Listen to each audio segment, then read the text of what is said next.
श्रीपाद स्वामी कोण आणि त्यांचं स्वरूप. बापनार्युलू श्रीपादांना म्हणाले, तू 3 वर्षाचा बालक आहेस, परंतु मोठ्या माणसासारखा बोलतोयस. सर्वांबद्दल माहिती असावयास तू सर्वज्ञ आहेस काय? यावर श्रीपाद म्हणाले, मी 3 वर्षाचे असं तुम्हाला वाटतं, परंतु मला तसं वाटत नाही. माझं वय अनेक लक्ष वर्षाचं आहे. मी या सृष्टीच्या पूर्वी होतो, प्रलयानंतर सुद्धा राहणार आहे. सृष्टीच्या निर्मितीच्या वेळी मी होतो. माझ्याशिवाय सृष्टीची उत्पत्ती, स्थिती आणि लय होऊ शकत नाही.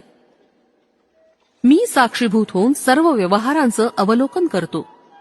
यावर बापनाचार्युलू म्हणाले, श्रीपादा, लहान मुलांनी आपण चंद्रमंडळात आहोत असा केवळ विचार केल्यानं आपण चंद्रमंडळात असतो असं नाही. प्रत्यक्ष अनुभव असायला हवा.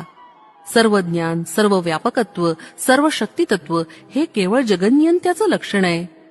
यावर श्रीपाद म्हणाले, मी सर्वत्र स्थित असणारं आदितत्व आहे.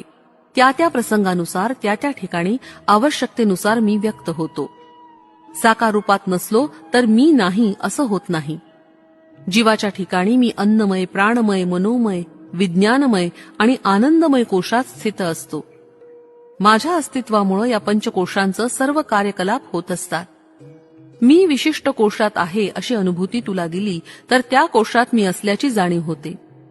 मी तुला माझा अनुभव दिला नाही याचा अर्थ मी तिथं नाही असा मात्र होत नाही. मी सर्वव्यापी आहे. सर्व ज्ञान, विज्ञान माझ्या चरणाशी लीन आहेत. माझ्या केवळ संकल्पानं ही सर्व सृष्टी निर्माण झाली. मी सर्व शक्तिमान आहे, यात आश्चर्य काय? यावर अप्पळराज